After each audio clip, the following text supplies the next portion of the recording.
Hello বন্ধুরা, good morning. তো যেহেতু ভয়েস দিচ্ছি মর্নিংয়ে, তাই মর্নিং জানালাম। আর এটা কিন্তু সন্ধ্যাবেলা 6টার সময়ের এক ভিডিও ক্লিপ। তো সেদিন ছিল আমার দিদির জন্মদিন। তো দিদির জন্মদিনের দিন আমি যাচ্ছি দিদি বাড়িতে। তো একটু যেতে লেটই হয়ে গেছিলো, তো এখন 6টা প্রায় বাজে। তো এখান থেকে নেবে দিদির জন্য একটু গিফটও নিতে হতো। তো এই যে দিদির জন্য নেবে একটা শাড়ি নিয়ে নিয়েছিলাম একটা দোকান থেকে। তো এই শাড়ির কালারটা আমার খুব ভালো লেগেছে। তোমাদের কেমন লেগেছে অবশ্যই কমেন্টে জানাবে।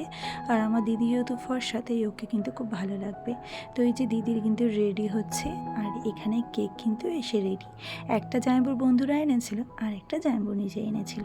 তো এইখানে দেখো সবাই মোটামুটি রেডি। তো যেহেতু আমি ভিডিও ক্লিপগুলো নিতে পারিনি, তো অন্যকে দিয়ে নিয়েছিলাম, তাই কিন্তু সেরকম অতটা ভালো নিতে পারিনি। তো যাই হোক, যেটুকু পেরেছি সেটুকুই তোমাদের সঙ্গে শেয়ার করলাম। অনেক ক্লিপ না এর থেকে মিসিংও ছিল, জানি না হয়তো ওটা ক্লিপ নেওয়াই হয়নি। তো এখানে আমার জামাইবাবু কেক কাটিংয়ের পর সবাইকে কেক খাইয়ে দিচ্ছিল, আমি একটু দিদিকে খাইয়ে দিলাম। আর এখানে দেখো আমার জামাইবাবুর বন্ধুর বউরা কীভাবে আমাকে, এটাও একটা দিদি, তো সবাই মিলে কিভাবে আমাকে কেকটা মাখাচ্ছে। এবার আমিও কিন্তু মাখাতে একদমই ছাড়িনি। আর আমার দিদির অবস্থা দেখো, পুরো কেকে ভূত। তো এই যে এই দিদিটাকে আমিও মাখিয়ে দিলাম। এই দিদিটা খুব মিষ্টি একজন। আর এই যে আমরা সবাই একটা পিস করে কেক নিয়ে নিয়েছি। আর এখানে দিদিকে যেহেতু ওরমভাবে মাখিয়েছিল, ও একটু ফ্রেশ হয়ে ভালো করে রেডি হচ্ছিল আবার। আর এখানে সমস্ত বাচ্চারা খেলছিল। তো এখানে মেয়ে আছে বলে বেশি আমার ছেলে একা পড়ে গেছিলো, তাও সাইডে বসিয়েছিল। আর এই যে দিদিবাড়ি আজকে আয়োজন হচ্ছে গিয়ে বিরিয়ানি, আর এখানে হচ্ছে গিয়ে চিকেন চাপ। তো এই দিয়ে কিন্তু আজকে রাত্রে আমাদের ডিনারটা ওখানে কমপ্লিট হয়েছিল আনন্দ করেই। তো আর বেশি কিছু ভিডিও ক্লিপ এই দিনে আর নিতে পারিনি। তো বন্ধুরা, এর মাঝখান থেকে আরও একটা দিন কেটে যাওয়ার পরে, এটা একদিন সন্ধ্যাবেলার ভিডিও। এই দিনে আমি কিছু আর্ট করার জন্য ফেব্রিক নিয়ে নিয়েছিলাম, আর নিয়েছিলাম একটা বোতল। তো বোতলগুলো আমি আগেই কাটিং করে রেখেছিলাম, বোতলের মুখগুলো। সেটা আমার এফবি ভিডিওতে পোস্ট করা আছে। তো এফবির জন্য স্পেশালি এই ভিডিওটা করা। তো যেহেতু আড়াআড়িভাবে করেছিলাম, তো ভাবলাম তোমাদের সঙ্গে এই ভিডিওটা একটু শেয়ার করে দিই। আর হোম ডেকোরেশনের জন্য অনেক ছোট ছোট জিনিসই আমি তৈরি করছি, তো তার মধ্যে এটাও একটা। তো আমি এরকম একটা বোতল আর্ট করে নিচ্ছি, যেটা হয়তো আমি মানি প্ল্যান্ট দিয়েও রাখতে পারি, বা এমনিও সাজিয়ে কিন্তু ডেকোরেশন করে রাখতে পারি। তো তারই মাঝখানে একটু খিদে পেয়ে গেছিলো, তাই জন্মাষ্টমীর একটু পায়েস ছিল, সেই পায়েসটুকু একটু নিয়ে নিয়েছি। তো কাজ করতে এরকম ভীষণ ভালো লাগে। সেটা যদি মনের মতন কাজ হয়, তাহলে তো আরোই ভালো লাগে। আর যে কোনো আর্ট করতে আমার তো খুব ভালো লাগে। যেহেতু আমরা এক একজন আর্টিস্ট মানুষ, আর আর্টিস্ট মানুষ না হলেও যারা ঘর দুয়ার গোছাতে ভালোবাসে, তাদের কাছে এই আর্টগুলো খুব সুন্দরই লাগে করতে। তো আমারই সেরকমভাবে কিন্তু ভীষণ ভালো লাগে। তবে ঘর দুয়ার গোছানো যদি মেয়েদের প্রধান কাজ না হতো, তাহলে কিন্তু ঘরের দিকে আর তাকানোই যেত না। যেহেতু প্রত্যেকটা মেয়ে ঘর গোছাতে ভালোবাসে, তাই তাদের কাছে কিন্তু এইসব জিনিস কিন্তু বেশ পছন্দের। তো আমিও সেরকম, আর বাদ পড়ে কেন।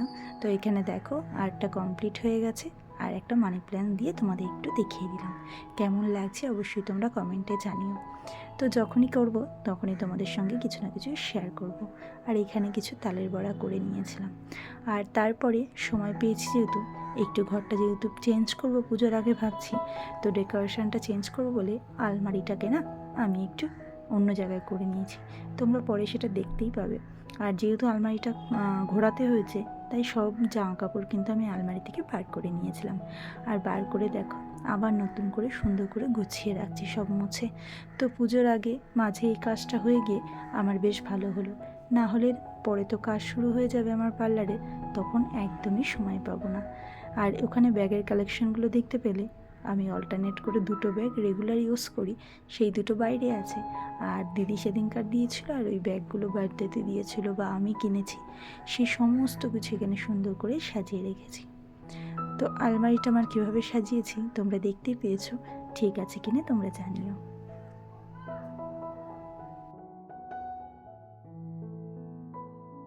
এখানে শাড়ি ধরছে না বলে সামনেও কিছু ভাঁজ করে দুপাশে রেখেছি। তবে এত জিনিস একটা আলমারিতে ধরানো খুবই মুশকিল। পরবর্তীতে হয়তো কিছু একটা আমাকে নেওয়ার ব্যবস্থা করতেই হবে, কারণ আর কোথাও জায়গা নেই। এখান থেকে আমি বালাপুষটাও বার করে বিছানাতে পেতে দিয়েছি, কারণ আর জায়গা নেই। ওই যে ফাঁকা জায়গাটা দেখছো, ওখানে সব ঠাকুরের বাসন ঢুকে যাবে। আর এই যে বালাপুষটা দেখো পেতে নিয়েছি। তবে আস্তে আস্তে যখন ডেকোরেশনগুলো এক এক করে করব, তোমাদের ভিডিওর মাধ্যমে সব কিছুই শেয়ার করব।